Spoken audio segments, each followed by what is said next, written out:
first thing I want to do is open up the mic, please. And we're going to take the patient's denture out.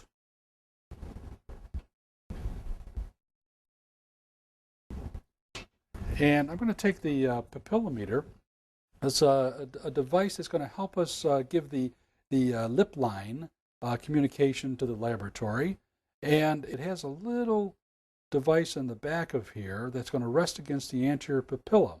And where this meets the gauge here, that would be at the 0 point. In other words, where it rests on the incisal papilla, that'll be our 0 point. And when we press this into the patient's mouth, whatever reading we get here will be interpreted as a number of millimeters between the patient's anterior papilla and the patient's lip as it's recorded.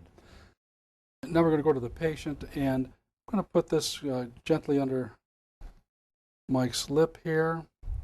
And again, resting this against the patient's anterior papilla, we're going to let the lip just very gently and gracefully assume its resting position. And as I look at that from my position here, I'm going to measure that at about 14 millimeters. Now I'm going to ask Mike to, that's going to be the patient's low lip line.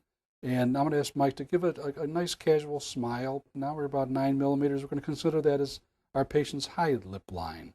So we got a difference between low lip line, high lip line of 5 millimeters plus. And give me a little more of a smile, Mike. Yeah, maybe I'll put that measurement around 8 millimeters.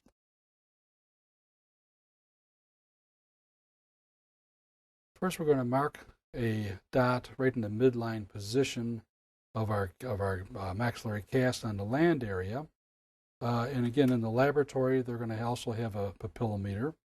And what they'll do is they'll rest it gently against the anterior papilla of the cast, and then we're going to take a measurement from this dot down to the 14 millimeters, which was the patient's low lip line.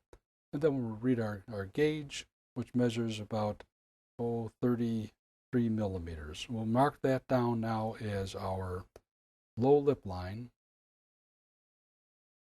equal 33 millimeters. And we know that our high lip line, when the patient smiled, measured at 8 millimeters.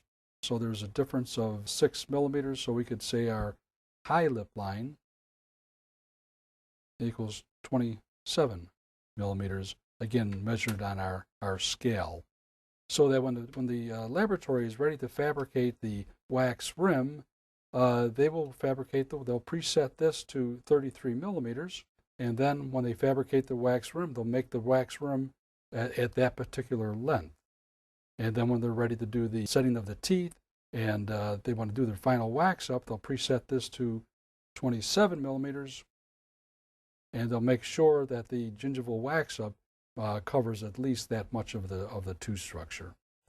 So it's a nice means of communication, some of this personal or clinical criteria to the laboratory to help in the process of setting teeth as well as the wax rim length.